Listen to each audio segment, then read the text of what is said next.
Imagine a place where the earth touches the sky, where the air is so rarefied that every breath becomes conscious, where silence sounds louder than any words. This is Tibet, the roof of the world, a place where one of the most ancient and wise systems of healing was born. Here, among the snow-covered peaks reaching up to the very stars, people learned to listen to their bodies, to listen to the breath of the wind, to the whisper of herbs growing, on the very edge of the possible, in this harsh beauty, where every day is a trial and every sunset a blessing, arose the understanding that health is not just the absence of disease, but harmony, balance, a dance of energies that lasts a lifetime. In the morning, when the first rays of the sun touch the snowy peaks, the mountains glow pink and golden. The air is crystal clear, so pure you can feel its taste. Fresh, slightly metallic, filled with strength. In such moments, it becomes clear, here, in this rarefied space, between earth and sky, a person must be especially attentive to themselves, to every breath, to every movement, to every sensation in the body. The Tibetan healers understood this before others. They noticed how altitude affects the heart, how cold influences the joints, how the bright sun of mountain peaks can heal some ailments and worsen others.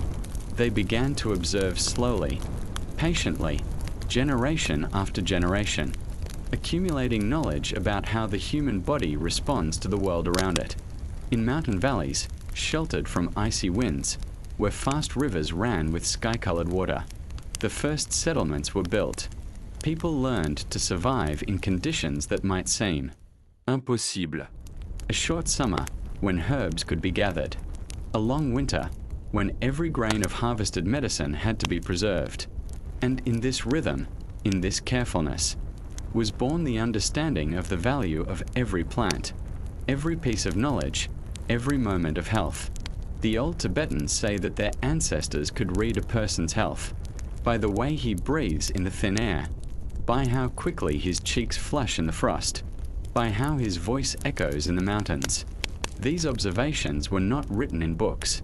They were passed down orally, from teacher to student, like songs that must never be forgotten. The mountains taught the Tibetans patience. Here one cannot rush.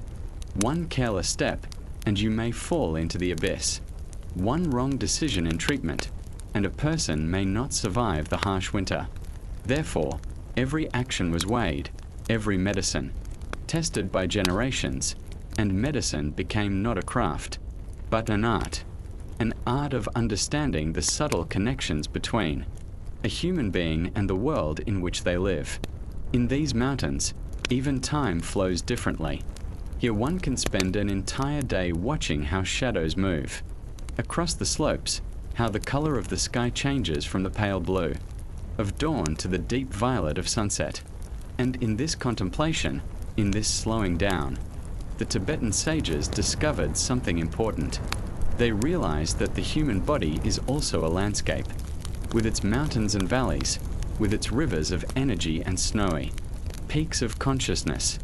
When the sun sets behind the mountain ridges, and the stars begin to appear, in the dark blue sky, the air becomes even thinner, even more transparent. In such moments, sitting by the hearth in a stone house, Tibetan healers would reflect on the nature of life, on what makes the body healthy, on what brings about illness. And gradually, just as dawn does not come at once but slowly scatters the darkness, a picture began to take shape in their understanding. A picture of three fundamental forces that govern all living things. Thus, in the silence of the highlands, where every sound carries for miles, and every thought feels especially clear, Tibetan medicine was born, not as a set of rules and prescriptions, but as a living understanding that human beings and nature are one whole, and that healing is possible only when this connection is restored, this ancient covenant between the body and the world. But before Buddhist monks brought to Tibet the teaching of compassion and liberation, there already lived another wisdom here, an older, wilder wisdom that spoke the language of wind and stone, of thunder. This was the tradition of Bon, a system of beliefs and practices that saw in every phenomenon of nature a living force, capable of healing or of harm.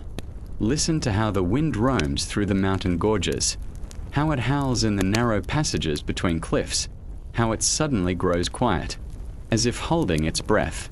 For the Bon shamans, this wind was not merely the movement of air, it was a voice, the voice of spirits that inhabit every peak, every lake, every cave in these boundless mountains. The Bon shamans knew that the world is alive, that stones remember, that rivers feel, that trees, even the few that grow in these harsh conditions, can tell stories of the past and the future. They understood illness not as a breakdown in the mechanism of the body, but as a disruption of harmony between a person and the forces surrounding them. And they treated not only with herbs, but also with rituals, chants, and dances that helped restore this lost connection. Imagine a shaman sitting by a fire in a mountain cave. The flames cast dancing shadows onto the stone walls. Smoke rises to the cave ceiling and escapes through a crack into the stars.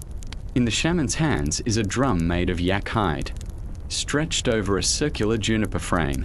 When he begins to play, the sound carries through the mountains like a summons, a call to the healing spirits who can come to aid the sick. These Bon healers knew things about the body that modern medicine is only rediscovering. They understood that emotions could cause physical illness, that fear lodged in the heart could bring chest pain, that anger left unresolved could poison the blood. And they treated not only the symptoms but also the causes, helping a person release heavy feelings that turned into heavy diseases. In their understanding, the body was not a closed system, but part of the greater world. That is why healing often took place in nature, on the shore of a mountain lake whose waters reflected the sky so purely that it felt like gazing into the abyss, or on the summit of a hill where the wind roamed free from all sides, or in a sacred grove where a few ancient trees created a special space of silence and peace. The Bon shamans used everything the harsh nature of Tibet gave them for healing. Minerals from the mountain rocks, which they believed had absorbed the power of the earth. Water from sacred springs, which, flowing through certain stones, acquired healing properties. And smoke from burning special herbs and resins, which cleansed not only the air but also the subtle energies of a person. They knew that on certain days of the moon, herbs held greater power, that there were hours when the human body was more open to healing, and that there were places on the body where a touch could change the course of illness. This knowledge was never written down. It lived in memory, in the hands, in the intuitive understanding of how everything in the world is interconnected. The Bon healers were also keepers of stories. They knew which illnesses came from breaking taboos, which from forgetting the ancestors, which from disrespecting the forces of nature. And healing always included the restoration of right relationships, with the land where a person lived, with the spirits of the place, with the memory of one's lineage. Their chants, which accompanied healing, sounded like incantations, but they were not magical formulas to subdue the powers of nature. They were appeals, requests for help, acknowledgements that a human being is only a part of the greater world, and that healing is possible only with the support of all living and non-living beings around. When a sick person came to a Bon healer, the treatment began not with an examination, but with a conversation, a long, unhurried conversation about life, about what had happened recently, about the dreams they had, about the places they had visited, about the people they had been with. Because in the understanding of Bon, illness was always an effect, and what needed to be treated was the cause. And the cause often lay not in the body but in the soul, in broken relationships, in forgotten obligations, in unforgiven grievances, in fears a person carried inside. Like stones in a bag, the shaman helped to release this burden, sometimes through ritual, sometimes through confession, sometimes through a symbolic act that turned inner pain into an external image, and then helped release that image, The Bon tradition gave Tibetan medicine the understanding that it is not the illness that must be treated, but the patient, that every person is unique, just as every mountain peak, every cloud, every frost pattern etched on stone is unique, and the approach to healing had to be just as individual, just as attentive to detail, just as patient. This ancient wisdom did not vanish when Buddhism came to Tibet. It dissolved into the new teaching, like a mountain stream dissolves into a great river, and Tibetan medicine became a synthesis, a union of shamanic intuition and Buddhist philosophy, of mountain practicality and monastic refinement. When the teaching of the Buddha came to Tibet, it was not a conquest, but a meeting of two wisdoms, two ways of understanding the world and humanity. Buddhism brought with it a profound philosophy about the nature of suffering and liberation. Bon gave the practical knowledge of how to live, in harmony with the harsh nature of the mountains. And from this union was born a medicine that healed both body and soul. Imagine the first Buddhist monks arriving in the Tibetan valleys. They carried with them scrolls with texts written in Sanskrit. These texts spoke of how all suffering comes from attachment, from the desire for the world to be other than it is, from the fear of losing what we consider our own. And this philosophy fits surprisingly well with the experience of the mountain healers. For what is illness, if not a form of suffering? And what is healing, if not liberation from that suffering? The Buddhist monks spoke of how the root of all problems lies in ignorance, in not understanding the true nature of things. And the Tibetan healers recognized in these words something they had always known. Illness often comes when a person loses connection with themselves, with their place in the world, the voices of the ancestors, shamanic roots, and the meeting with the Buddha. Buddhism brought into Tibetan medicine the concept of karma, the law of cause and effect. Every action, every thought, every intention creates consequences, and illness can be one of those consequences, not as punishment, but as a lesson, as an opportunity to understand something important about oneself, and to change the direction of one's life. This view transformed the approach to healing. Now the healer had to see in the patient, not a victim of circumstances, but a being who bears responsibility for their own state, and who can accept that responsibility and begin to heal not only physically, but spiritually. Compassion became the foundation of medicine. The Buddhist idea that all living beings are interconnected, that the suffering of one touches all, turned healing into an act of love, not professional care, but love itself. A deep, unconditional love that sees in every patient a future Buddha, one who can awaken. The monasteries that began to rise in the Tibetan valleys became centers not only of spiritual, but also of medical practice.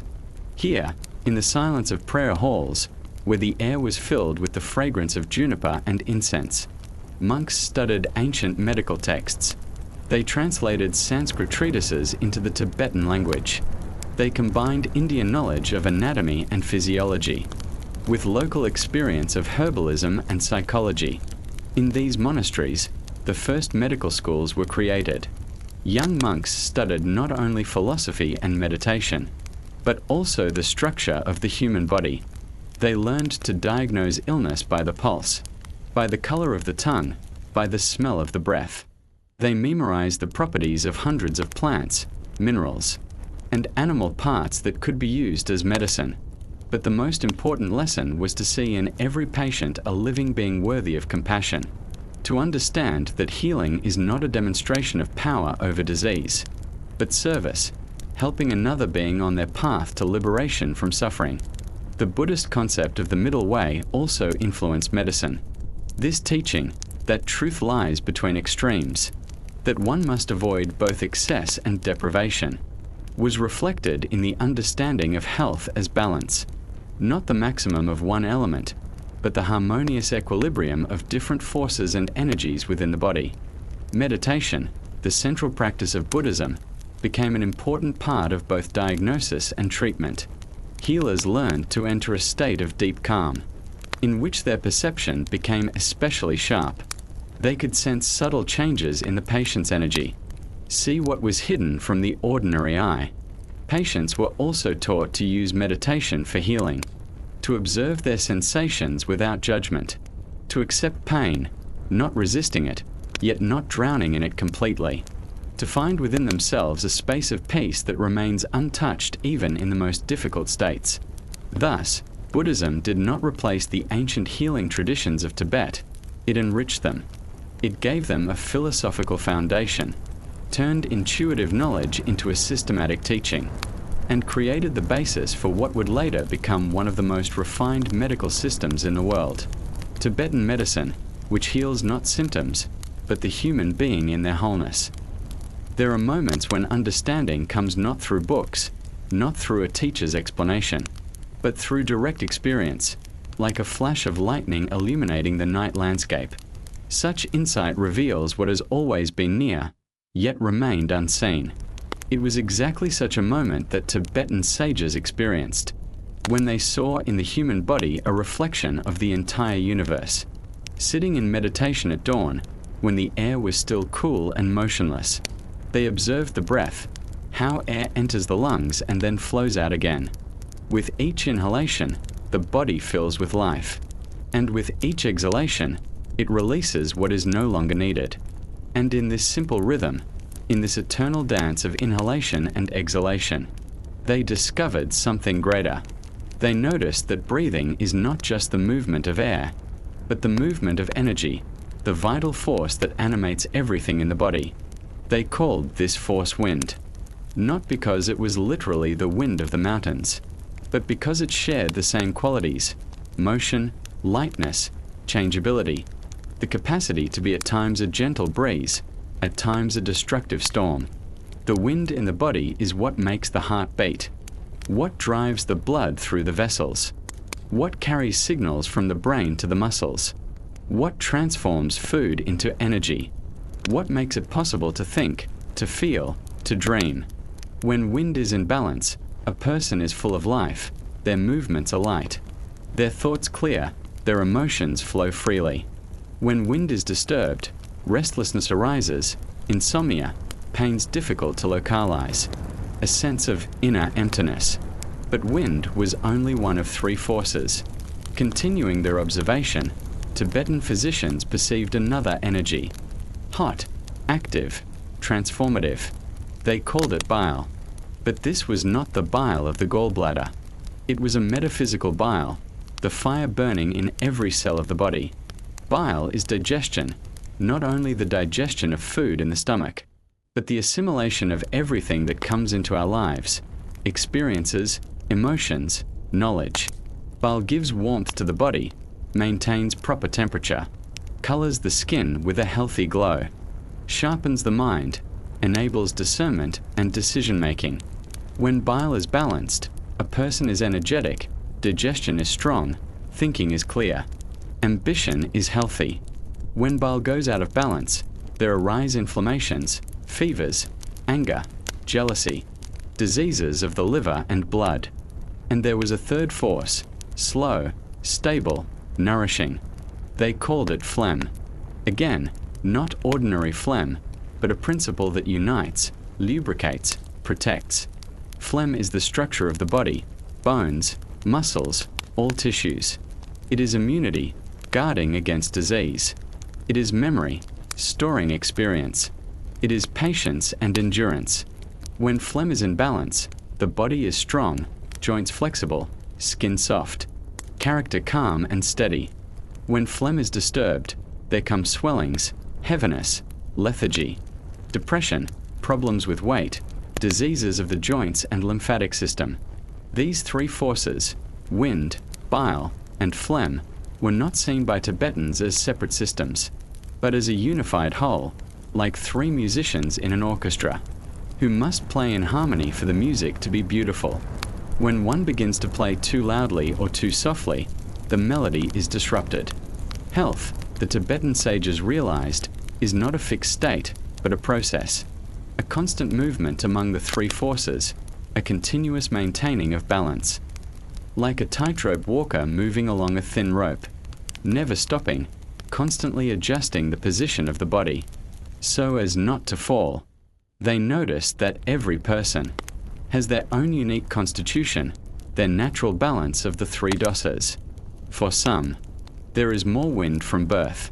They are slim, agile, quick-thinking, but tire easily. For others, bile predominates. They are of medium build, decisive, energetic, but prone to anger. In others, phlegm is stronger. They are large, calm, resilient, but slow. And illness is not an enemy attacking from the outside. It is a disruption of inner balance when one of the doshas begins to dominate, or, on the contrary, weaken.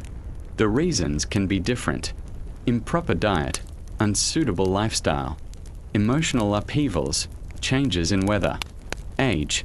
But the essence is the same. Harmony is disturbed, and the body begins to signal this with symptoms. Treatment in Tibetan medicine is not a fight against disease. It is the restoration of balance, a gentle, gradual bringing of the three doshas back into harmony, like a piano tuner who listens to each string and carefully tightens it to the right tone. Tibetan doctors understood that this balance depends not only on internal factors. A person lives in a world that constantly influences them. The change of seasons, the time of day, the phases of the moon, altitude, humidity, all this affects the three doshas, and a wise person learns to live in harmony with these rhythms. In spring, when the snow melts and all of nature awakens, phlegm becomes more active. This is a time of cleansing, when the body needs help to get rid of the toxins accumulated during the winter. In summer, bile grows stronger, the season of energy and activity. But one must be careful of overheating. In autumn, wind increases, the time of preparation for winter, a period when it is important to calm the nervous system and gather strength. Even throughout a single day, the three doshas change their activity. At dawn, when the world is still quiet and motionless, phlegm predominates. This is the time for meditation, gentle exercises, a light breakfast. At noon, when the sun is at its peak, bile is most active. The time for the main meal, active work, decision-making. In the evening comes the time of wind, reflection, creativity, but also fatigue. That calls for rest. The understanding of the three doshas transformed the entire approach to health. Now treatment became individual. What helps a person with a wind constitution may harm one dominated by phlegm. What is beneficial in summer may be harmful. In winter, what is good for a young body may not suit an older one. And most importantly, Tibetan doctors understood that a person can take part in maintaining their own health, observing themselves, noticing how different foods, different activities, different emotions affect their well-being, learning to adjust their lifestyle in order to preserve the balance of the three doshas. Thus was born a medicine that does not simply treat illness, but teaches health, that sees in each person a unique universe with its own laws and rhythms, and that helps this universe sing in harmony. When a Tibetan doctor takes the patient's hand in his palms, it is not just a medical procedure, it is a moment of meeting, a meeting of two living beings, one of whom is ready to help the other understand the language of their own body. In the touch of fingers on the wrist is born a dialogue, silent, profound, full of meanings that cannot be expressed in words. In Tibetan medicine, the pulse is a river of life flowing beneath the skin, carrying within it information about every organ, every emotion, every hidden imbalance in the body. The three sacred winds, the teaching of the doshas and the secrets of diagnosis. To learn to read the pulse means to learn to understand this current, to distinguish its subtle tones, as an experienced musician distinguishes the nuances of a melody. Sit beside a Tibetan physician at the moment of diagnosis. The room is filled with the soft glow of oil lamps. The air is saturated with the scent of juniper and medicinal herbs. The silence is so deep that one can hear the wick crackling in the lamp. The physician slowly, carefully places 3 fingers of his right hand on the patient's left wrist. The index finger seeks the pulse of the heart, the middle that of the liver and gallbladder, the ring finger that of the kidneys and reproductive system. The doctor's eyes are closed, his breath calm and steady. He does not count the beats, he listens. He listens to the rhythm, the strength, the quality of each surge of blood. He feels how the pulse changes under his fingers. Sometimes it becomes rapid and shallow, like the breath of a frightened bird. This indicates a disturbance of wind.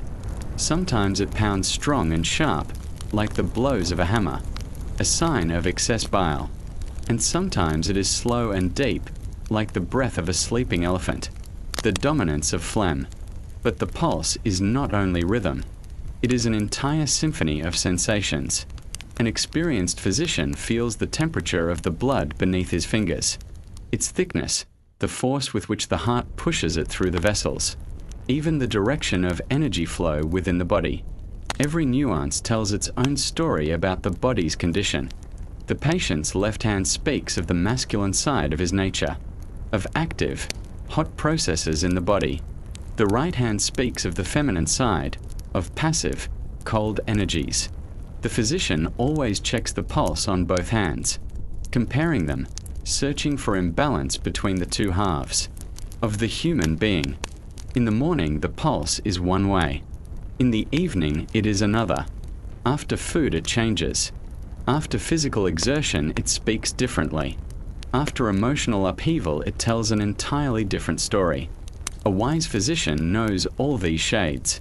He can determine not only the patient's current state, but also foresee which illnesses he is predisposed to, which organs are weak, and what kind of treatment his unique constitution requires. But pulse reading is only the beginning of diagnosis. A Tibetan doctor looks into the patient's eyes, as into the windows of the soul. The whites of the eyes may be yellow. This indicates liver problems. Red, signs of inflammation. Cloudy, weakness of the kidneys. Even the iris carries information, its color, its pattern, its clarity. All of these are signs that must be read. The patient's tongue is a map of his inner state. Pink, moist, with a thin white coating, a sign of health. Dry and red, excess bile. Thick, pale, with a white coating, disturbance of phlegm. Trembling, with uneven edges, imbalance of wind. An experienced doctor can diagnose illness by the exact location of changes on the tongue, by their color, by their shape. Even the patient's urine becomes a source of knowledge, not just its color and smell, but how it behaves in the vessel, the bubbles on its surface, the sediment at the bottom, the speed with which the foam disappears.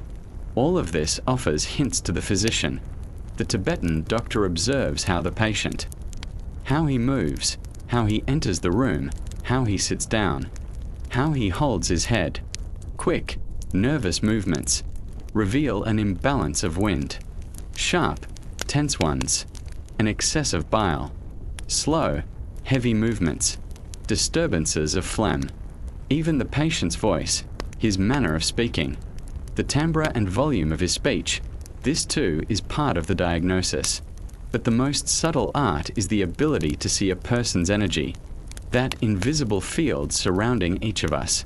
An experienced Tibetan physician can feel this field, determine where it is dense, where it is thin, where there are blockages, and where the energy flows freely.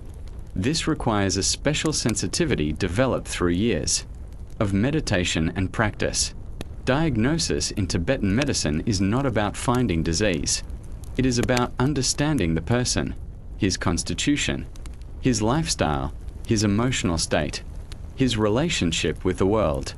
The physician does not make a diagnosis in the Western sense of the word. He creates a portrait, a holistic picture, of what is happening with the patient on all levels of existence. And this portrait becomes the basis for treatment. Not standard, not the same for everyone, but unique, created especially for this person, in this time, in this place, taking into account his individual features and needs. The art of diagnosis was passed from teacher to student, not through books, but through touch. A young physician learned to feel the pulse by placing his fingers on top of his teacher's. In this way, not only technique was transmitted, but also that special sensitivity that allows the doctor's body to become an instrument of knowledge. And here lay deep wisdom. True diagnosis is not the application of memorized rules, but the art of listening, hearing what the body wants to say about itself. For this, the doctor first had to learn to listen to his own body, to understand its signals, to feel its rhythms. Tibetan diagnosis taught not only to identify illness, but also to see health, to understand what in a person is strong, what can be relied upon in treatment, what resources the body has for self-healing, how to help the body remember its natural ability for balance and harmony. High in the mountains, where the air is thin, and every breath comes with effort, grow herbs found nowhere else in the world. These plants have learned to survive in conditions that seem impossible for life. They draw strength from the stones, drink the dew of clouds, warm themselves in the rays of the sun, which here is especially bright and pure. And in this harsh beauty they accumulate healing power, greater than that of any lowland medicines. Tibetan healers knew each such plant, knew where to find it, when to gather it, how to prepare it. They understood that herbs are not merely chemical compounds, but living beings, each with its own character, its own preferences, its unique ability to heal certain imbalances in the human body. Imagine a gatherer of medicinal plants, climbing a mountain trail at dawn. In his bag, a knife with a wooden handle, small cloth pouches, a notebook wrapped in leather. He knows these mountains as his home. He knows in which valleys grows cordyceps, a fungus that parasitizes insect larvae, and is considered one of the most powerful tonics. He knows on which slopes grows the snow lotus, a rare flower that blossoms only at the highest points, and helps with heart diseases. Gathering herbs in Tibet is not just a craft. It is a sacred ritual. Before picking a plant, the gatherer addresses it with a request, explains why the medicine is needed, for which person it will help, thanks the earth that nurtured the herb, and apologizes to the spirit of the place for disturbing its peace. The time of collection carries great significance. Some herbs must be gathered at sunrise, when dew has not yet dried, and the plant is full of morning strength. Others at noon, when the sun is at its zenith, and all energy is concentrated in the leaves and flowers. Still others at sunset, when the plant prepares for night rest, and its energy flows into the roots. The phases of the moon also influence the power of herbs. During the waxing moon, it is best to gather the above-ground parts, leaves, flowers, young shoots. During the waning moon, roots and bark, which at this time are especially rich in healing substances. At full moon, herbs possess maximum strength, but they must be collected very carefully, because at this time they are most vulnerable. Each plant has its own character, its own temperament. There are hot herbs that warm the body, stimulate digestion, give energy. They are used to treat cold disorders.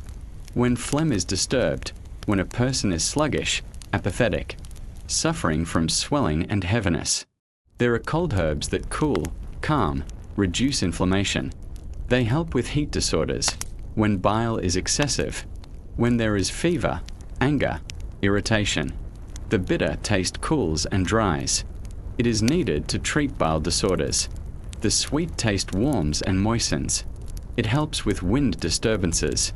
The pungent taste warms and stimulates, used in phlegm disorders. The sour taste warms and moistens. The salty taste warms and softens. The astringent taste cools and dries. But Tibetan medicine is not only about herbs. In the high mountains one can also find minerals that formed over millions of years and accumulated a special power of the earth. Turquoise, considered a sacred stone, was used for treating liver diseases. Cinnabar, a red mineral, helped with circulatory disorders. Gold and silver, in microscopic doses, were included in the most precious medicines. Parts of animals were also used. Rhinoceros horn, which Tibetans believed could neutralize any poison. Bear bile, used to treat eye and liver diseases.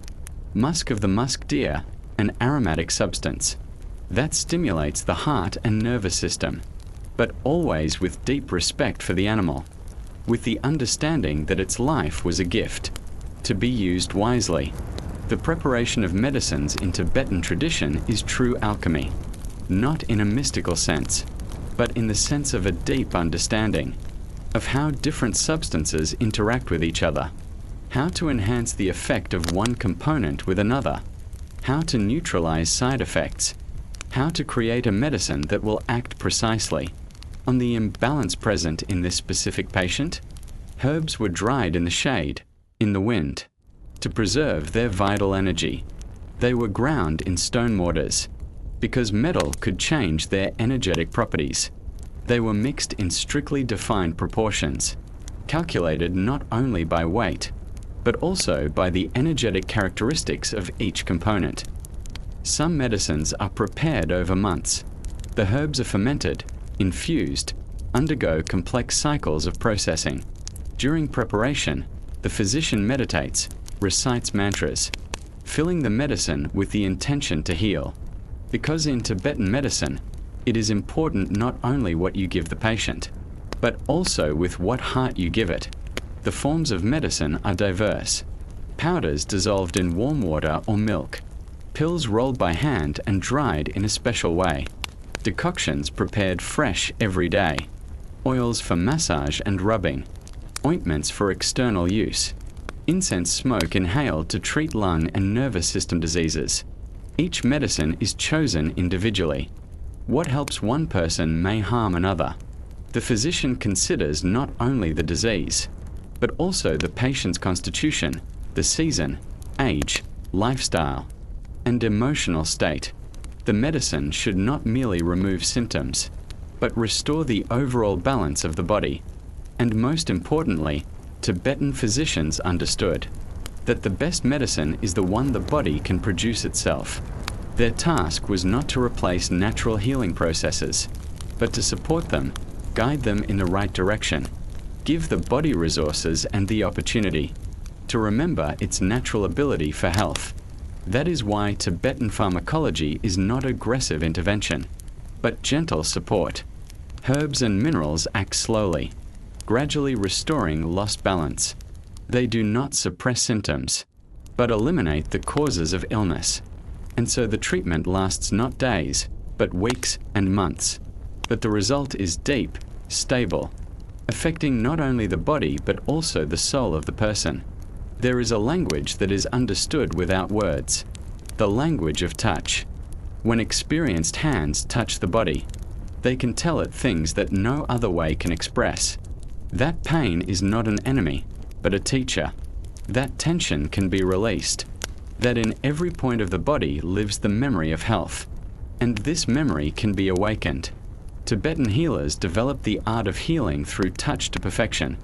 Their hands could read the body like an open book, feel the places where energy was stagnant and needed movement, find the points through which the whole organism could be influenced, and understand what kind of touch was needed at that moment, soft and calming, or strong and stimulating. Massage in the Tibetan tradition is not simply kneading muscles. It is work with the energy channels that permeate the entire human body. These channels, invisible to the eye but perceptible to the sensitive hand, carry life force to every cell. When the channels are free, the person is healthy. When blockages form, illness arises. Imagine a massage room in a Tibetan monastery. Walls of dark wood infused with the aroma of sandalwood and juniper. Thick felt carpets on the floor, soft and warm. In the corner, a small altar with images of past healers, before which a small oil lamp flickers quietly. The air is filled with peace and silence, broken only by the faint crackling of the wick. The patient lies on a low wooden couch covered with soft fabrics. The masseur sits nearby. His breathing is calm and steady. Before touching the body, he meditates for several minutes, attuning himself to the energy of the person he is about to help. He asks for the blessing of the teachers who passed this knowledge to him, and fills his hands with the intention to heal. The first touch is always the most important. The masseur's palms rest gently on the patient's body. They do not press, do not knead. They simply are present, listening, feeling the skin's temperature, the tension of the muscles, the rhythm of breathing, establishing contact between two living beings, one of which is ready to help the other. Then the slow rhythmic work begins. The hands move across the body, following the course of the energy channels. They know where to press harder to break through a block, where to stroke softly to calm agitated energy, where to pause and wait until the body itself points the way forward. For each dosha, there is its own massage approach. For wind disorders, slow calming movements are needed. Warm oil, soft touches that ground scattered energy. For excess bile, more active movements, cooling oils, techniques that disperse heat. For phlegm imbalances, energetic stimulating massage. That drives out stagnant energy. But massage was only one of the bodywork techniques. Tibetan doctors also used acupuncture, borrowed from Chinese medicine but adapted to their own understanding of human energetics. Thin needles inserted at specific points could redirect the flow of energy, restore balance among the doshas, and relieve pain that resisted other treatments. Another technique was moxibustion. Small cones of dried mugwort were placed on the patient's skin. They smoldered slowly, creating deep penetrating warmth. This heat awakened the body's inner forces, stimulated points through which the entire organism could be influenced. Moxibustion was especially helpful in cold disorders, when the body lacked fire, energy, life force. There were also more unusual methods, bloodletting with special horns that created a vacuum and drew out stagnant blood, healing baths with herbal decoctions that acted through the skin, steam procedures where the patient inhaled the aroma of boiling medicinal plants. But the subtlest art was the ability to work with energy directly. Experienced masters could sense the human energy field, the aura, and influence it with just the movements of their hands, without touching the physical body. This required years of meditation practice, developing special sensitivity, the ability to see what is hidden from the ordinary eye. All these techniques were united by one understanding, that the human body is wiser than any doctor, that within it lies the program of self-healing which only needs to be awakened. The healer's hands are not instruments of force, but a means of communication with the patient's inner wisdom. They help the body remember how to be healthy. Healing through touch taught not only patients, but the doctors themselves. Each massage session, each acupuncture procedure, was an opportunity to deepen their understanding of the human body, its needs, its reactions. The doctor's hands became ever more sensitive, able to distinguish the subtlest nuances of energetic changes. And most importantly, these techniques were never applied mechanically. Every touch was conscious, filled with compassion, and the intention to help. The doctor did not simply perform procedures. He created a healing space in which the patient could feel, in safety, allowing their body to relax, and begin the process of restoration. The art of healing through touch was passed down not only through the teaching of techniques. The most important thing transmitted was a state of deep calm, of presence, of unconditional love for life. And it was precisely this state, conveyed through touch, that often turned out to be the most powerful medicine. In the silence of a mountain morning, when the first rays of the sun only begin to touch the snowy peaks, and the air still carries the coolness of night, the day of a Tibetan monk begins. But before he proceeds to prayers and meditation, he performs a ritual that a Westerner might overlook or consider unimportant. He prepares his food. And in this simple act lies an entire philosophy, the understanding that food can be medicine, and every meal an act of healing. Tibetan doctors realized what modern medicine is only rediscovering, that food influences the body no less strongly than any medicine. But their approach was subtler, more individual. They did not merely study the chemical composition of products. They understood the energetic nature of food, its effect on the three doshas, its ability to carry within itself the qualities of the elements: earth, water, fire, air, and space. Each taste, taught the Tibetan sages, has its own power. Sweet taste is the energy of earth and water. It nourishes, calms, and gives a sense of satisfaction. Sweet food is beneficial for people with a wind constitution, those prone to anxiety, restlessness, dry skin. Honey, fruits, grains, dairy products help them ground themselves, feel stability. Sour taste combines earth and fire. It stimulates digestion, arouses appetite, warms the body. Sour foods are helpful for wind types, but those with excess bile must be careful, for acidity can intensify the already fiery nature of their bodies. Salty taste is water and fire. It softens, dissolves, helps the body retain moisture. Salt in small amounts is useful for wind, but harmful for bile, which is already prone to fluid retention. Pungent, spicy, taste carries fire and air. It warms, stimulates, ignites digestive fire.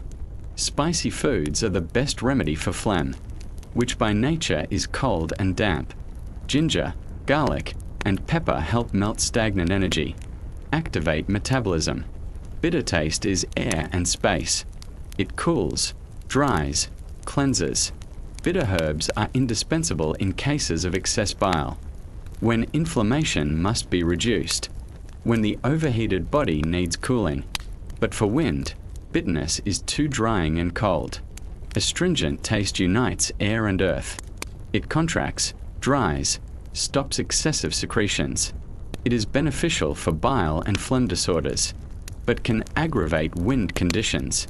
The knowledge of tastes allowed Tibetan doctors to create diets that not only nourished but healed. For a person with disturbed wind, they recommended warm, oily, nourishing food, with a predominance of sweet, sour, and salty tastes. Warm milk with honey at night, rice porridge with ghee, soups made from legumes, and ripe sweet fruits. For those with excess bile, cooling food was needed: bitter, sweet, and astringent. Fresh vegetables, green leaves, fermented dairy products, cold water with lemon. Everything that could temper the fire in their bodies. People with disturbed phlegm required warming food: spicy, bitter, and astringent. Ginger tea, food prepared with plenty of spices, light soups instead of heavy porridges. Everything that could melt stagnant cold energy. But it wasn't only about tastes.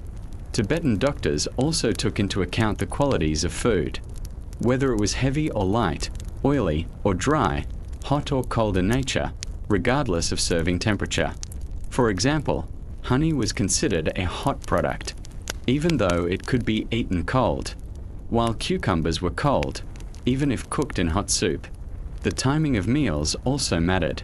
In the morning, when phlegm predominates in the body, it was best to eat light, warming food, or even limit oneself to herbal tea. At noon, when bile is most active, one could have the main meal of the day, nourishing, but not overloading the body. In the evening, when wind becomes stronger, warm, calming food was recommended to help prepare for rest. Seasonal changes also influence diet. In spring, when the snow melts and phlegm awakens in nature, pungent and bitter tastes were useful to cleanse the body of toxins accumulated during winter. In summer, the season of bile, more cooling foods were needed. In autumn and winter, when wind becomes active, nutritious warming food was required. But the most important thing in the Tibetan approach to nutrition was the understanding that food carries not only nutrients, but also energy. The energy of the earth where the plant grew, the energy of the sun that warmed it, the energy of the rain that nourished it. And this energy was passed on to the person who ate the food. That is why the quality of products was so important.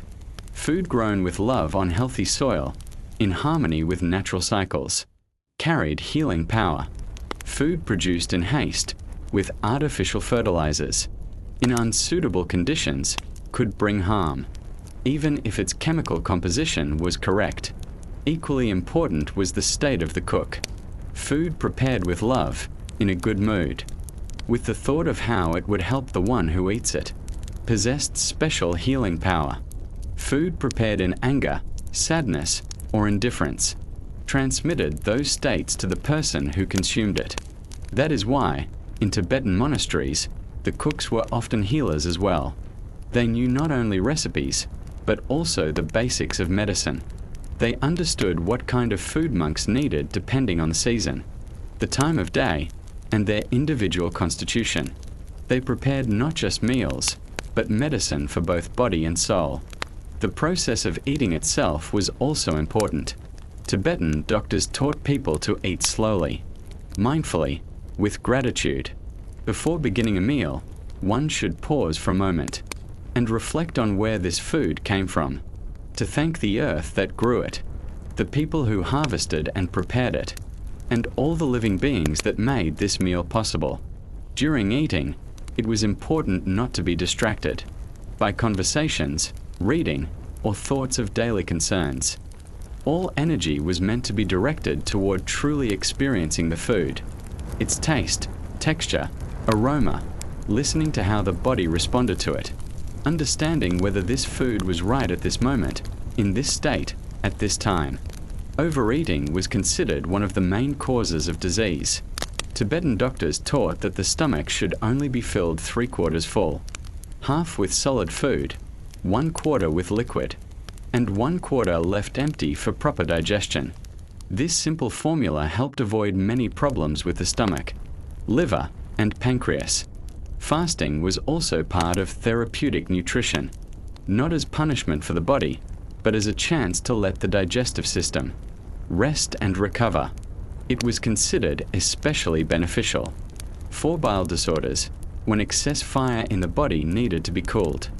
Nutrition in Tibetan medicine was the art of living in harmony with one's own body and the surrounding world, the ability to listen to the needs of the body and respond to them wisely, the understanding that every meal is an opportunity, either to support health or to undermine it. And in this approach lies deep wisdom.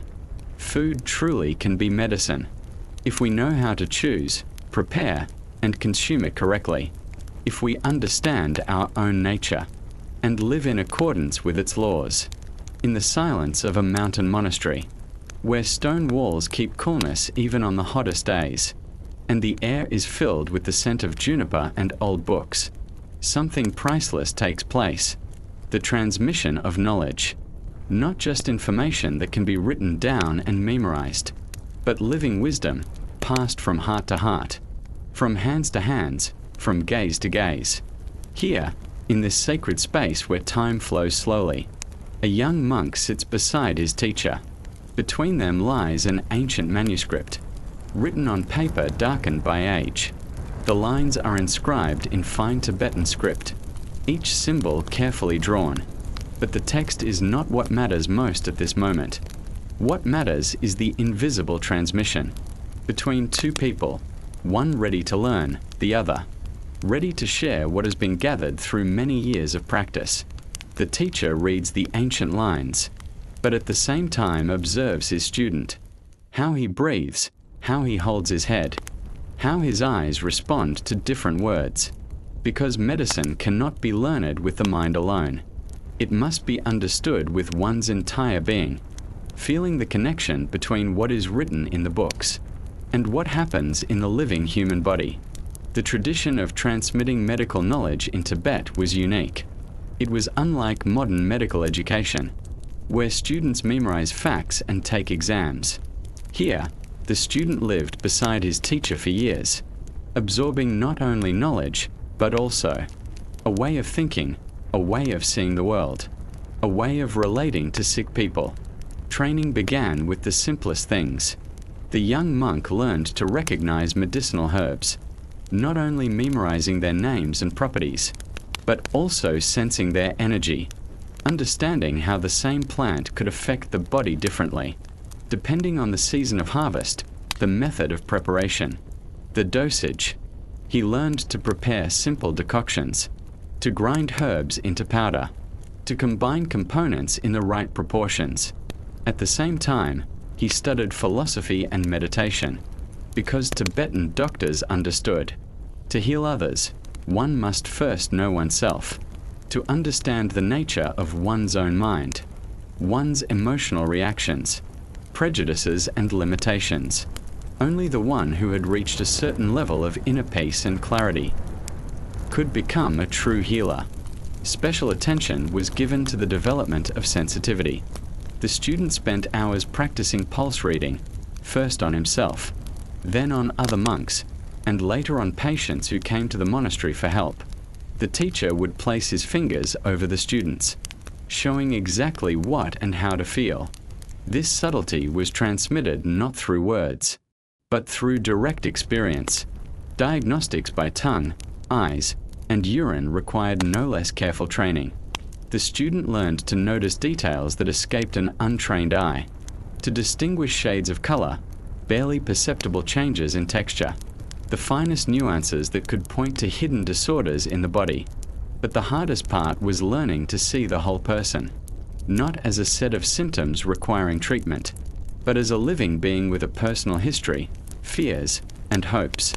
To understand that illness often has its roots not in the body, but in the soul, and that true healing is possible only when the doctor sees the patient, not as an object of treatment, but as a fellow traveler in life, worthy of compassion and help.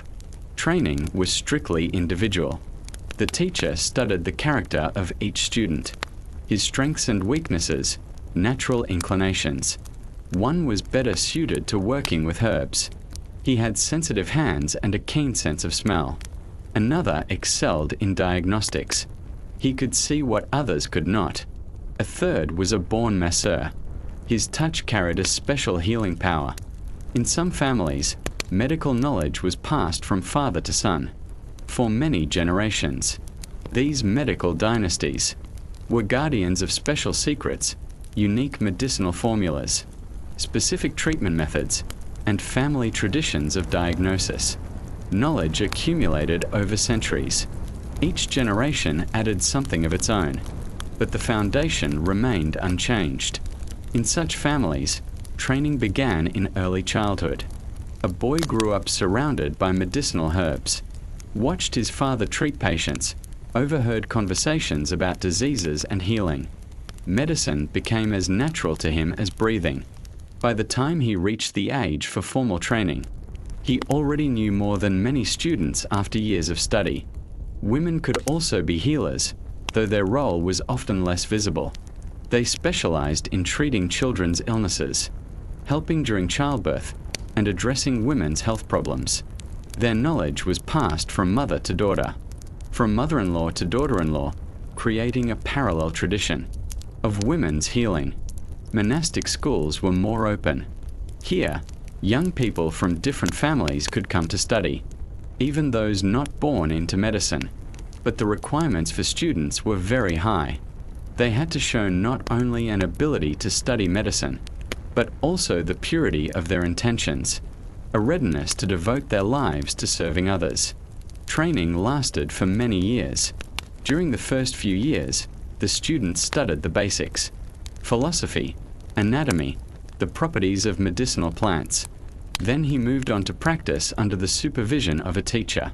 It took several more years to learn how to independently make diagnoses and prescribe treatments. Only after that could he be considered a doctor, capable of working without a mentor.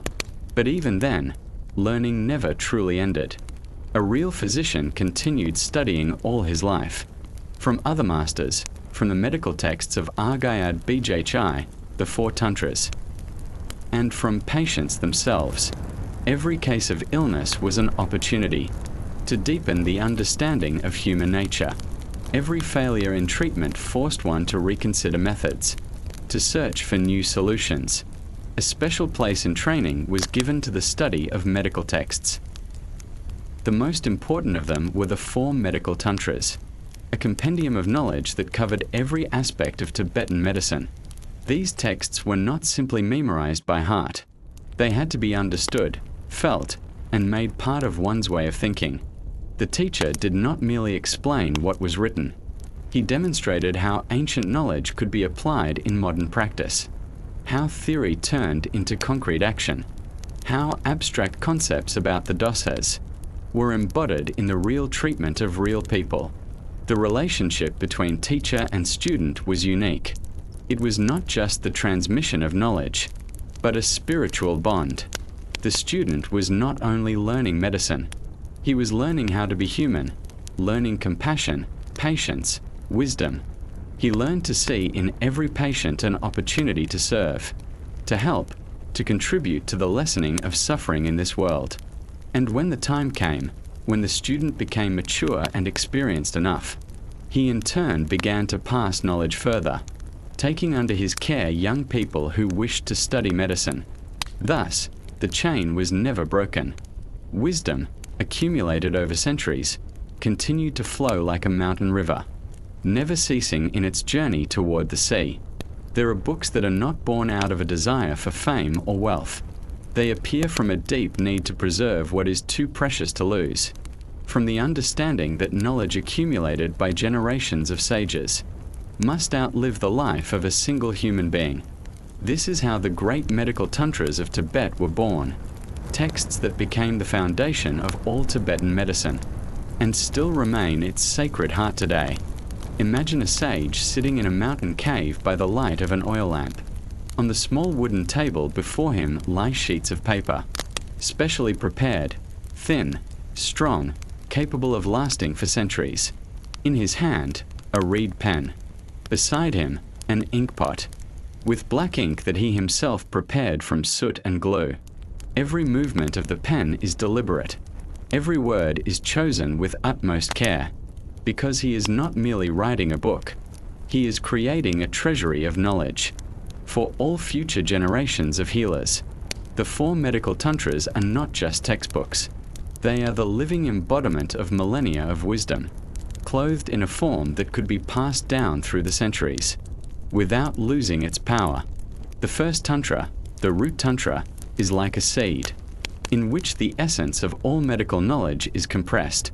The second, the explanatory tantra, unfolds this seed, showing how the human body is structured, what health and illness are. The third, the instructional tantra, teaches concrete methods of diagnosis and treatment. The fourth, the subsequent tantra, deepens knowledge further, describing the most complex cases and rare diseases. Each tantra is written in a special language, figurative, poetic, full of metaphors and comparisons. The human body is compared to a tree.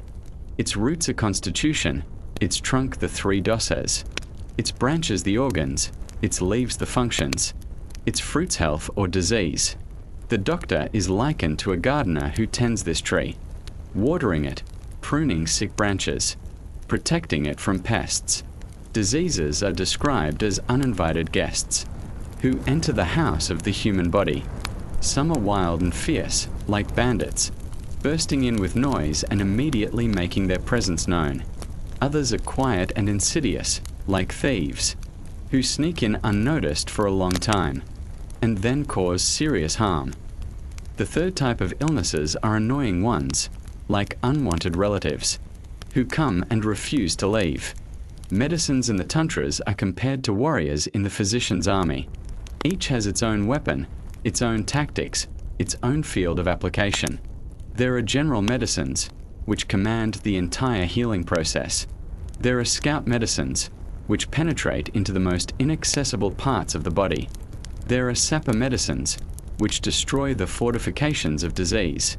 There are medic medicines, which restore damaged tissues.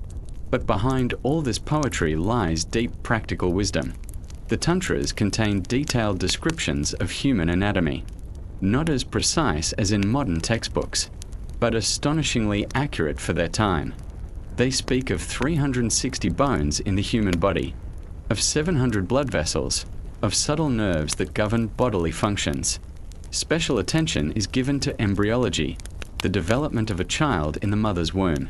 The Tantras describe how new life is formed, what factors influence the health of the future person, how a mother can help her child to be born healthy. This knowledge amazes with its accuracy and the depth of understanding of processes that modern medicine studies only with the help of sophisticated instruments.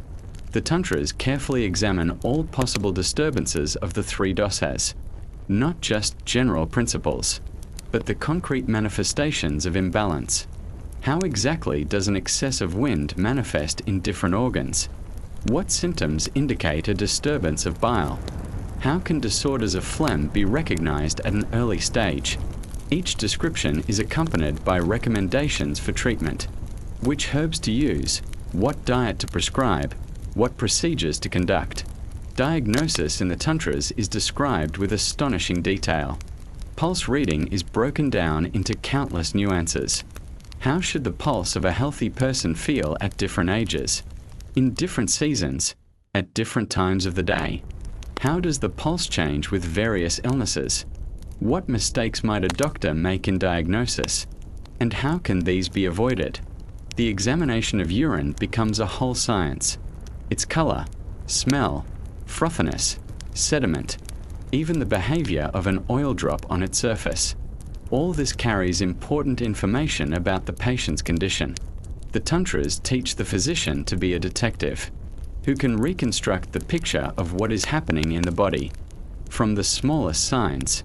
But the Tantras are not only medical reference books, they are philosophical treatises that teach a holistic view of man and life. They say that health is not merely the absence of illness, but a state of harmony between the human being and the world. That a doctor must treat not only the body, but also the soul, and that the strongest medicine is compassion. The Tantras examine in detail the ethics of the physician, how he should behave with patients, how he should treat the rich and the poor, nobles and commoners. The doctor must be equally attentive to everyone, because disease does not distinguish social status. He must keep the patient's secrets, never use his knowledge to harm, and constantly perfect himself in his art. The creation of the Tantras took many centuries. They were not written by one person at one time. It was a collective work of many generations of doctors, each adding something of their own. The foundation was laid in the 6th to 8th centuries, but the final redaction took shape only by the 10th century. The leading role in the systematization of medical knowledge was played by the legendary. The physician Yutok Yonten Gonpo the Elder is said to have lived for 125 years, and during that time he revised the medical tantras 3 times, each time making them more complete and refined. His descendant, Yutok Yonten Gonpo the Younger, finalized this work, creating the version of the tantras that has survived to this day. The tantras were copied by hand with exceptional care. Each manuscript was checked several times to eliminate mistakes. The scribes who did this work had to not only write beautifully, but also understand the meaning of the text so as not to distort important details. The study of the tantras formed the foundation of medical education. Students memorized them by heart, because books were rare and expensive. But simple memorization was only the beginning. The main task was to grasp the deeper meaning, to learn how to apply the ancient knowledge to the concrete cases encountered in practice. Commentaries on the tantras grew into a whole library. Each generation of doctors added their own explanations, their own examples, their own observations. This kept the texts alive and evolving, rather than frozen dogmas. In some monasteries, illustrated versions of the tantras were created, atlases with detailed drawings of the human body, medicinal plants, and diagnostic signs. These illustrations help students better understand and remember complex material. The 4 medical tantras became not just books, but sacred texts of Tibetan medicine. They were treated with the same reverence as religious scriptures. They were read not only for study, but also for inspiration, as a reminder of the physician's noble calling. And even today, more than 1,000 years after their creation, these texts remain relevant. Modern research confirms many of the observations of the ancient physicians. The principles laid out in the tantras help us understand human nature, no less, and sometimes even better, than modern theories. The tantras are a bridge between antiquity and modernity. They show that true wisdom does not age, that the understanding of human nature, achieved through centuries of observation and reflection, can remain relevant in any era. The mountain paths of Tibet have always been more than routes for local travelers. They connected different worlds, different cultures, different traditions, and bodies of knowledge. Along these paths walked not only merchants with their caravans of goods, but also scholars, doctors, philosophers, carrying with them priceless treasures of wisdom. And Tibetan medicine, like a mountain lake fed by many streams, absorbed knowledge from the most diverse sources. Listen to the wind roaming through the mountain passes. It carries not only the dust of distant roads, but also the echoes of travelers' conversations. Indian monks, climbing steep trails to bring the teaching of the Buddha to the people of the snow country. Chinese traders, who knew the secrets of acupuncture and herbal medicine.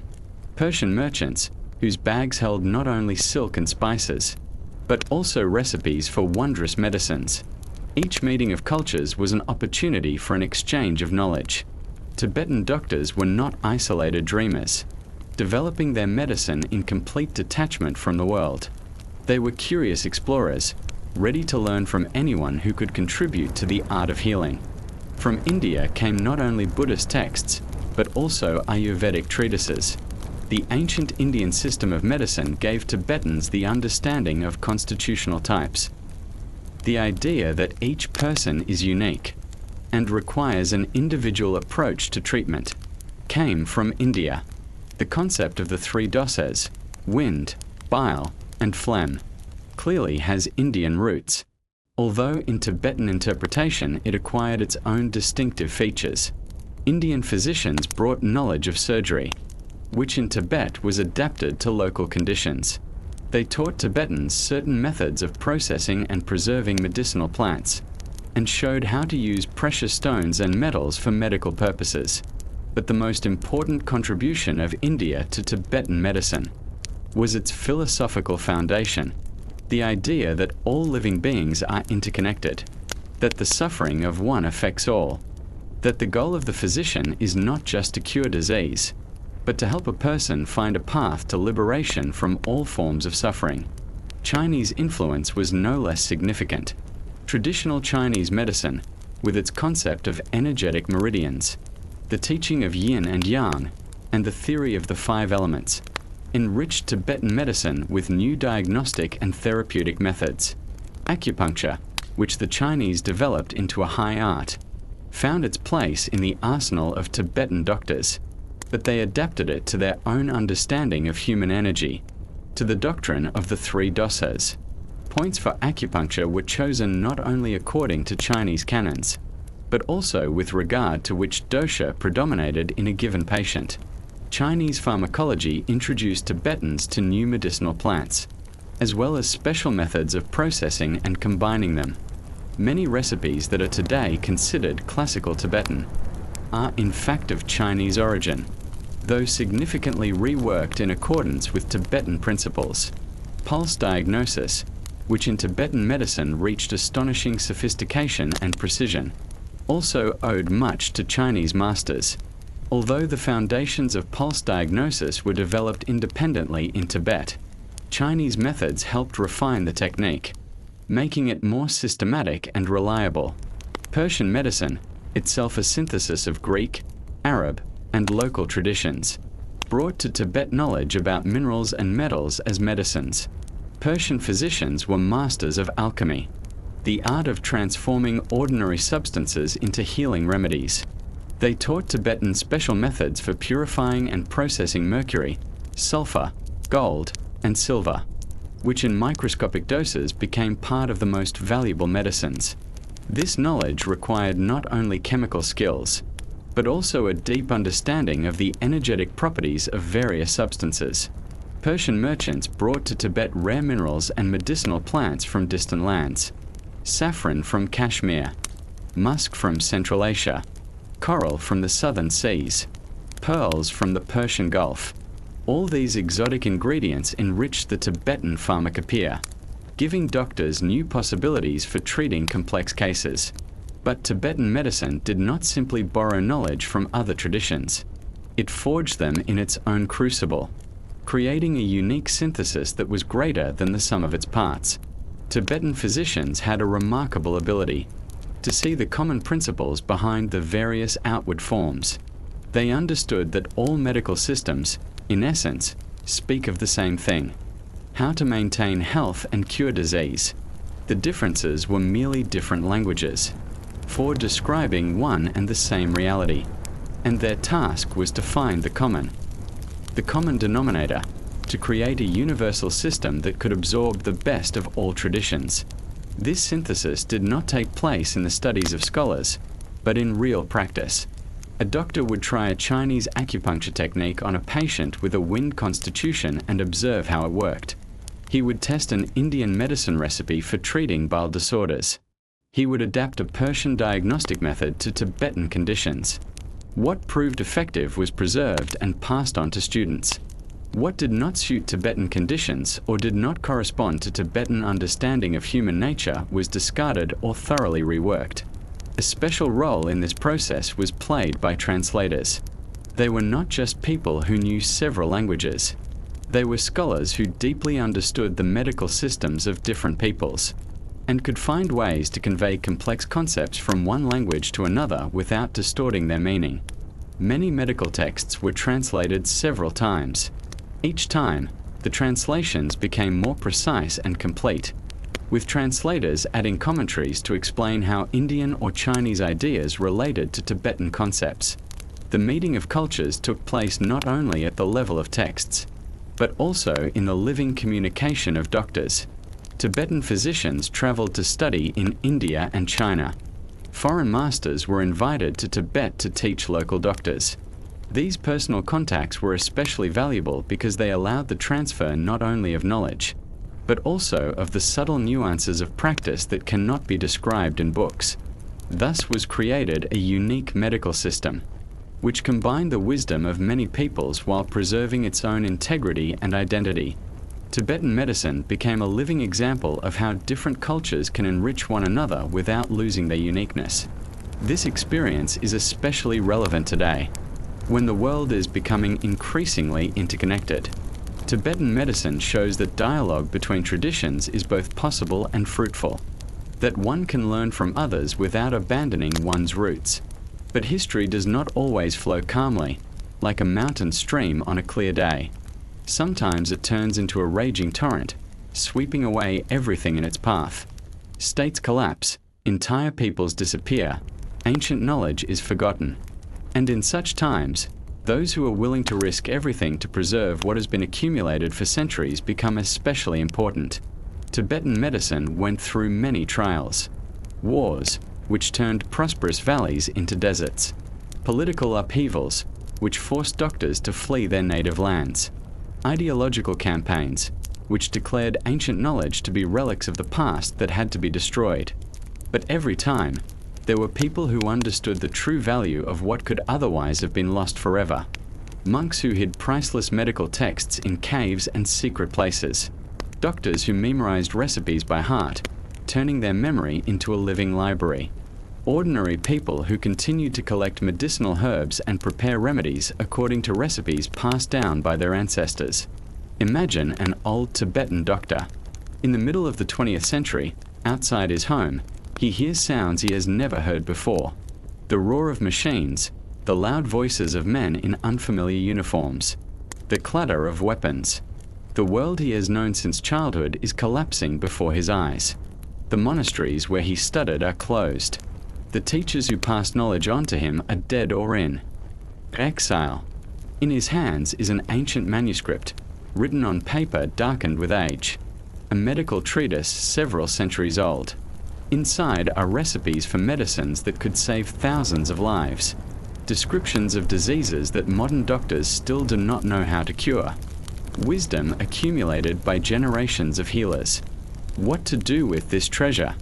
Leave it at home, where it could be destroyed during a search. Take it with him and risk being caught with counter-revolutionary literature? The old man makes the same choice many of his colleagues once did. In those terrible times, he memorized the text by heart, page after page, recipe after recipe. His memory becomes a secret vault of knowledge. He burns the manuscript, scatters the ashes to the wind, but the knowledge remains.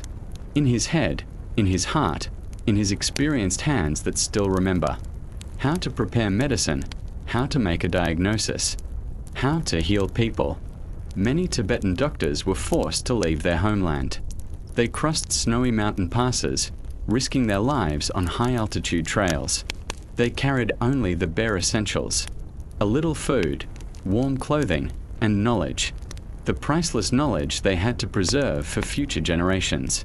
In India and other countries where Tibetan refugees found refuge, a new life was beginning. It was not enough just to survive in unfamiliar conditions.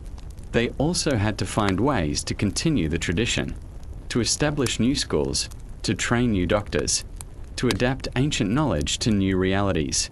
It was incredibly difficult. In exile, there were no familiar medicinal plants. That grew only in the Tibetan mountains. They had to search for substitutes among local flora, experiment, try new combinations. Many recipes had to be changed, adapted to what was available. There were also no patients accustomed to Tibetan medicine. The locals regarded Tibetan doctors with distrust. They had to earn authority, prove the effectiveness of their methods, explain the principles of treatment to people who had never heard of the doshas or energy channels. But the hardest task was passing on knowledge to the younger generation, which was growing up in a new country, in a new culture. The children of refugees often did not want to study the medicine of their ancestors. They thought it was outdated knowledge, useless in the modern world. And then the old doctors showed remarkable wisdom. They did not force young people to study against their will.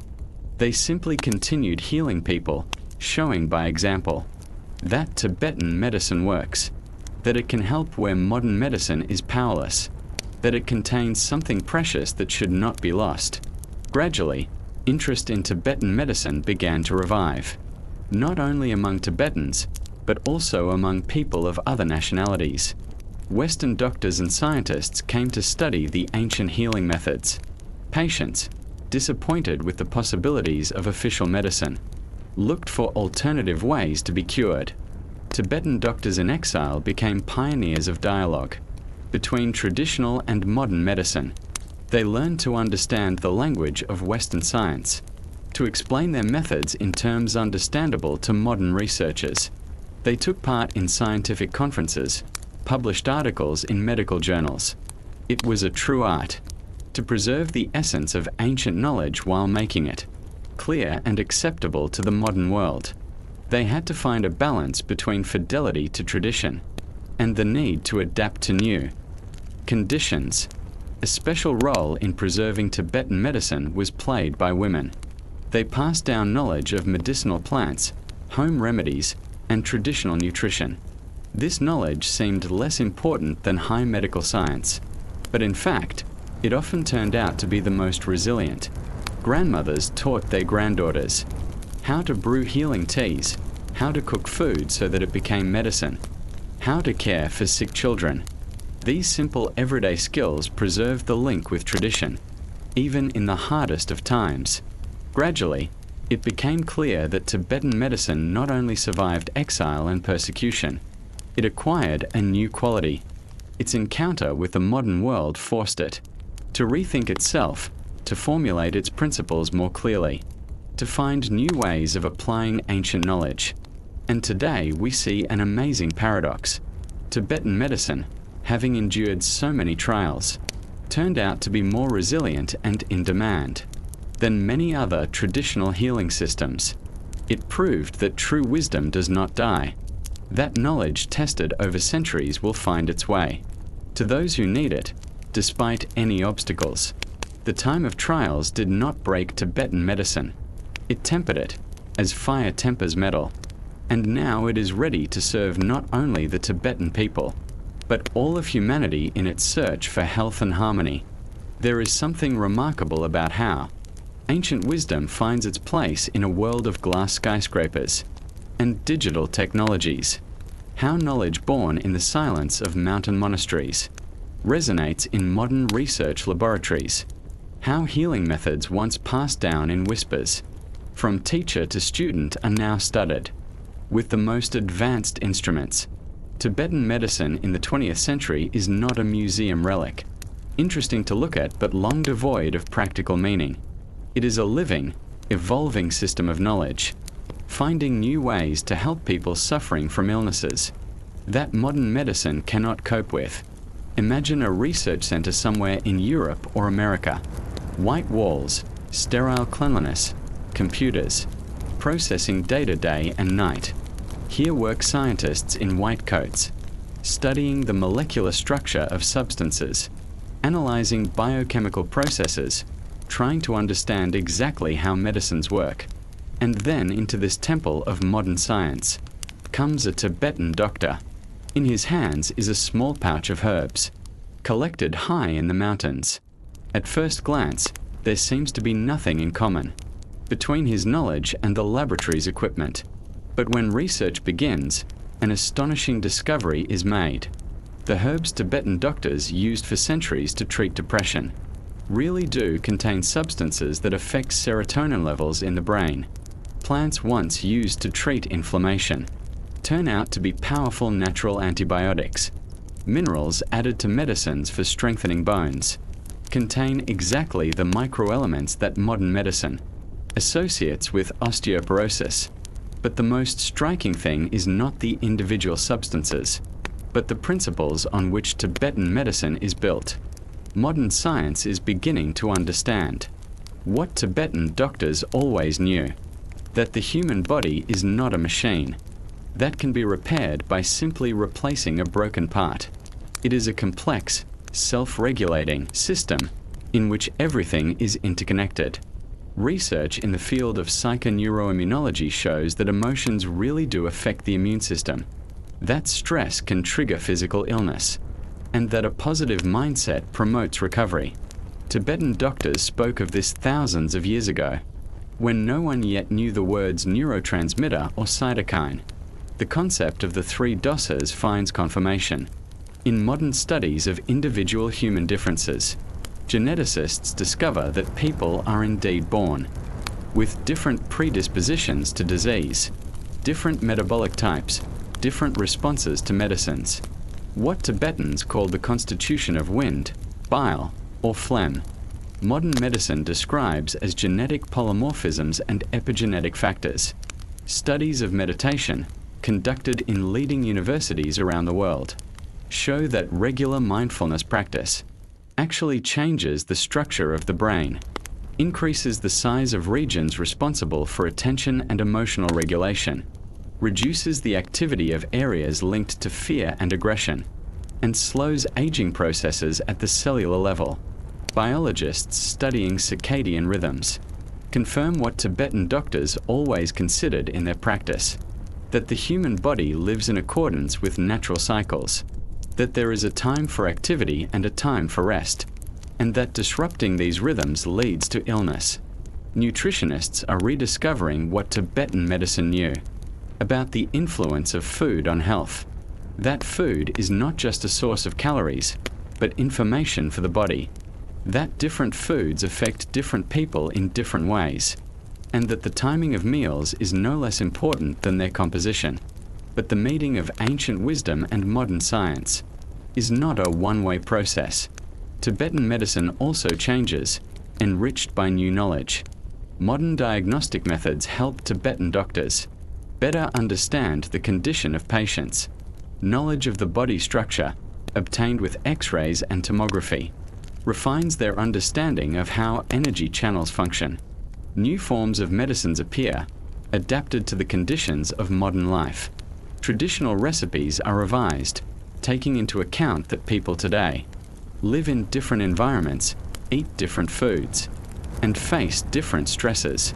Tibetan doctors are learning to work in teams with modern physicians, to recognize when their methods can be helpful, and when it is better to refer a patient to a surgeon or another specialist. They look for ways to combine traditional and modern treatment, so that they complement, rather than interfere with, one another. This dialogue between traditions happens not only in laboratories, but also in clinics where patients receive integrated care. A doctor may prescribe modern drugs to relieve acute symptoms, and then apply Tibetan methods to restore the overall balance of the body.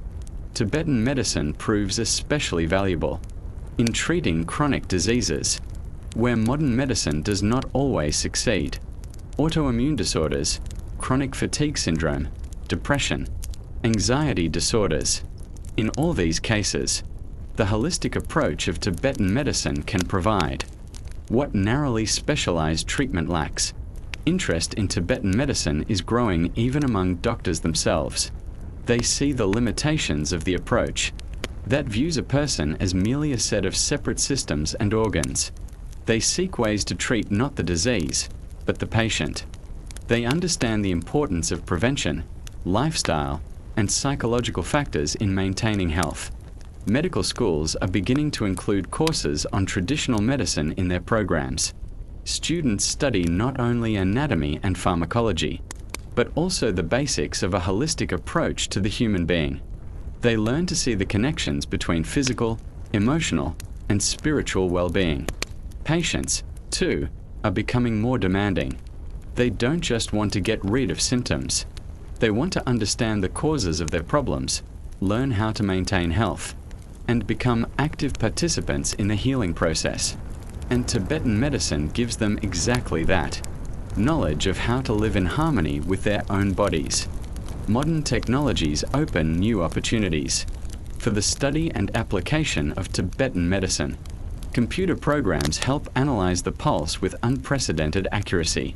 Spectral analysis makes it possible to study the composition of medicinal plants at the molecular level.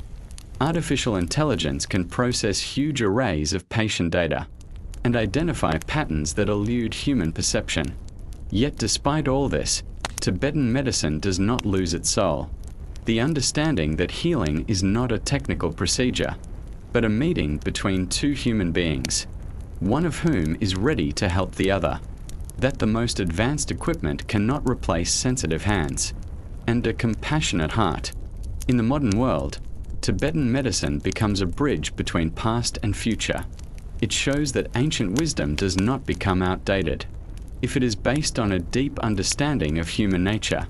That tradition and innovation can enrich one another. That in the search for health and happiness, humanity can draw on all available knowledge, rejecting neither the old nor the new. In the silence of early morning, when the world is still asleep, and the first rays of the sun only begin to touch the mountain peaks, somewhere in a distant clinic a young doctor bends over a patient. In his hands are ancient teachings, passed down through the centuries. In his heart is the desire to help, to heal, to bring relief to a suffering person.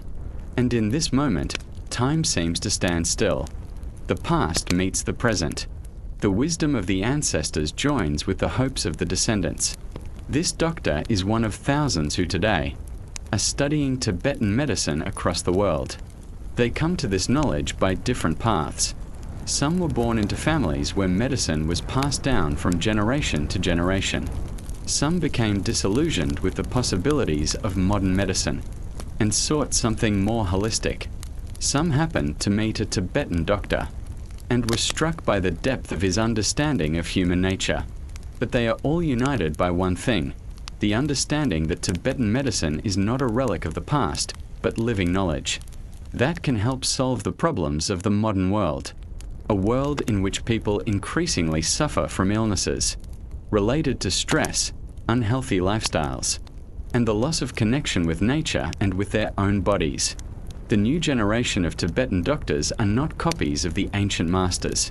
They grow up in a different world, receive different education, face different challenges, yet they carry the same essence. The understanding that a human being is not a machine that can be repaired by simply replacing broken parts. That health is not just the absence of disease, but a state of harmony between body, mind, and spirit. These doctors learn to find a balance between loyalty to tradition and the need to adapt to modern conditions. They study ancient texts, but interpret them in the context of modern knowledge about the human being.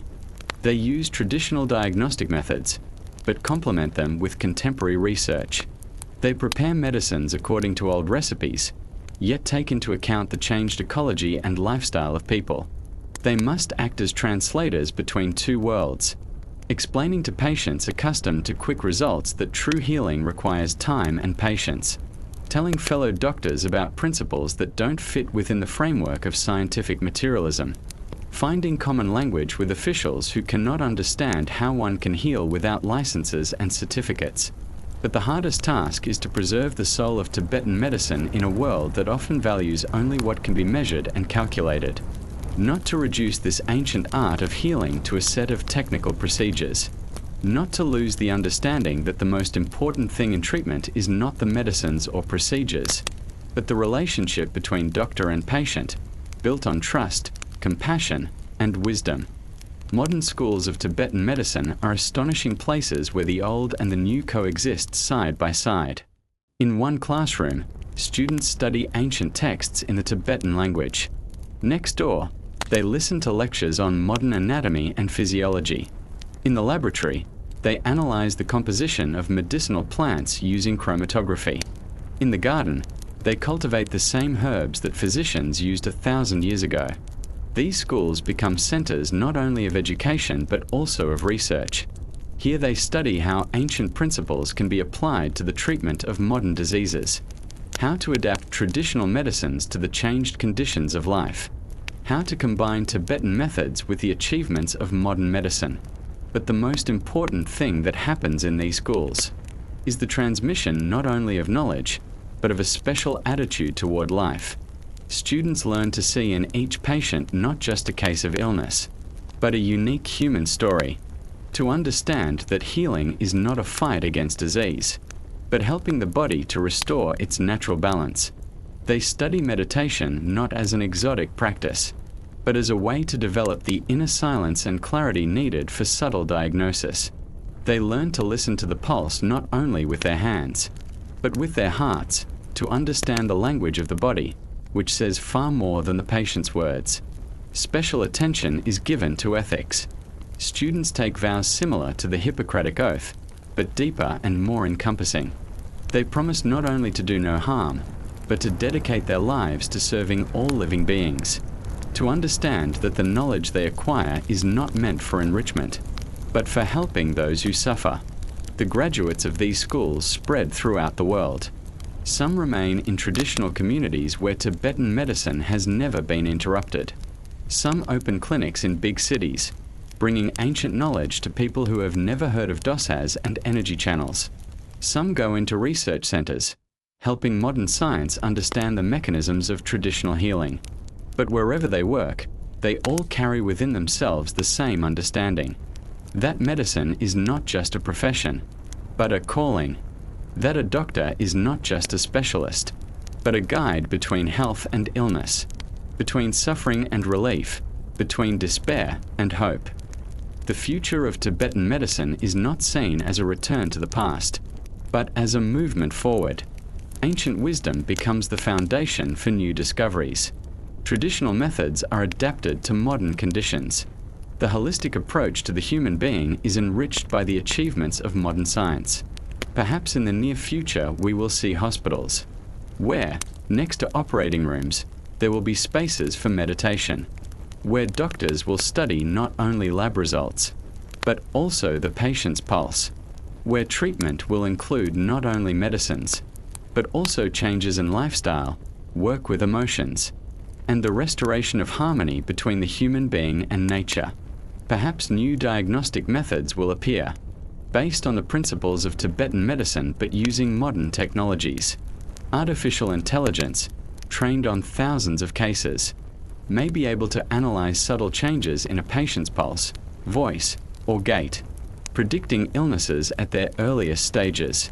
Perhaps personalized health programs will be created, taking into account the individual constitution of each person, their lifestyle, and emotional characteristics. Everyone may receive guidance on how to eat, move, and rest to maintain the balance of the three doshas. But no matter the technological advances, the essence of Tibetan medicine will remain unchanged. The understanding that health is not a commodity to be bought, but a state to be earned through wise relationship with oneself and the world. That healing is not a quick removal of symptoms, but a deep transformation that touches the whole human being. And in this lies its greatest value for the future of humanity. In a world growing ever more complex and stressful, Tibetan medicine offers a path to simplicity and harmony. In an era when people increasingly lose their connection with nature, it reminds us that humans are part of the larger world. At a time when medicine becomes increasingly technical, it brings back the human dimension. The breath of eternity continues. Ancient wisdom finds new forms of expression. And somewhere, in a distant clinic, a young doctor bends over a patient, carrying in his hands knowledge that has endured for millennia, and is ready to serve for millennia more.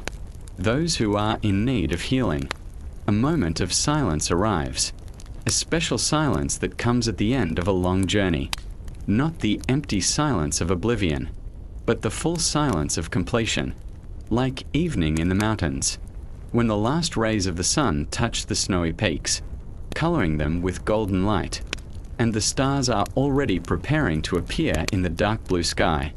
We have walked a long road, from the ancient Bon shamans, who first heard the whisper of the wind in the mountain valleys, and understood that within that whisper lay the secrets of healing, through the encounter with Buddhist wisdom, which gave medical knowledge philosophical depth and a compassionate heart, through centuries of accumulated experience, when each generation of doctors added something of its own to the common treasury of knowledge. We have seen the birth of great texts, the four medical tantras, which became the sacred books of Tibetan medicine. We have seen different cultures meet and enrich one another. We have seen knowledge passed from teacher to disciple, in the silence of monastic cells and in the care of medical dynasties. We have walked through times of trial, when it seemed that ancient wisdom could be lost forever, when doctors turned their memory into living libraries, preserving precious knowledge in the most adverse conditions, when in exile it was necessary not only to survive, but also to find ways to pass on the tradition to new generations. And we saw how ancient knowledge found its place in the modern world, how Tibetan medicine became part of the global search for new paths to health and well-being, how young doctors learned to combine the wisdom of the ages with the achievements of modern science. But what remains at the end of this journey? What is the most important thing we can take with us from this story? Perhaps the main lesson is the understanding that health is neither an accident, nor a commodity to be purchased. It is a state of harmony that every person can cultivate within themselves. Tibetan medicine teaches us to listen to our bodies, to understand their needs, to live in accordance with their rhythms. It reminds us that we are not isolated islands in the ocean of existence, but part of a larger world, that our health is linked with the health of the nature around us. What we eat, how we move, what we think about, whom we interact with, all of this affects our well-being. Tibetan medicine teaches us patience. In a world where we are used to quick results, it reminds us that true healing takes time, that it is not enough to remove symptoms, but we must also change the conditions that gave rise to the illness. That prevention is more important than treatment. It teaches us compassion for ourselves and for others, the understanding that illness is not a punishment, nor a personal failure, but a part of the human experience, and that every suffering person deserves help and understanding. Tibetan medicine shows us that ancient wisdom does not grow old, if it is based on a deep understanding of human nature. That tradition can develop without losing its essence. That dialogue between the old and the new is not only possible, but fruitful. It teaches us to see life as a whole, to understand that body, mind, and spirit are inseparable, that what must be healed is not just the disease, but the human being, that a doctor is not just a technical specialist, but a guide between suffering and relief. And perhaps most importantly, Tibetan medicine reminds us that within each of us lies the power to heal, that our body is wiser than we think, that it knows how to be healthy if we create the right conditions. In this world full of stress and chaos, Tibetan medicine offers an island of peace, a place where one can stop, listen inwardly, and find that inner compass which always points toward harmony. Its principles are as simple as breathing, to live in tune with the rhythms of nature, to eat mindfully, choosing food that is right for you, to move regularly, but without violence against yourself, to find balance between activity and rest, to cultivate kindness and compassion, to learn to let go of what cannot be changed, and to change what is within your power. These principles require neither special knowledge nor expensive equipment. They are available to anyone ready to pay attention to themselves and their life. And in this lies the true democracy of Tibetan medicine. It does not belong to the chosen few, but to all who are ready to learn the art of healthy living. The history of Tibetan medicine is a story of how human wisdom is carried through the centuries, how knowledge born in one place and one time becomes the heritage of all humanity, how ancient discoveries help to solve modern problems. But it is also a story about the future, about the new discoveries that await us ahead, new ways of combining the traditional and the modern, new opportunities for healing and maintaining health. Somewhere in the mountains of Tibet, the same herbs still grow, gathered once by ancient healers. The same water flows, which gave life to the first medicines. The same stars shine, under which the sages of the past meditated. And somewhere in the modern world, a young person hears about Tibetan medicine for the first time, reads about the 3 doshas, tries to listen to their own pulse, and begins to understand that their body is not just a mechanism, but a living being, one that can become their ally in the search for health and happiness. The circle closes. The past meets the future. Wisdom continues its journey through time and space. And in this movement, in this eternal flow of knowledge from heart to heart, lives humanity's greatest hope, the hope that suffering can be eased, that health can be preserved, that harmony will always find its way to those ready to receive it. The breath continues, quiet, steady, like the breath of sleeping mountains, like the breath of eternity, which never rushes and never stops. In this breath lies all the wisdom of Tibetan medicine, as simple as an inhale and exhale, as deep as the silence between heartbeats, as eternal as the very mountains that gave it birth.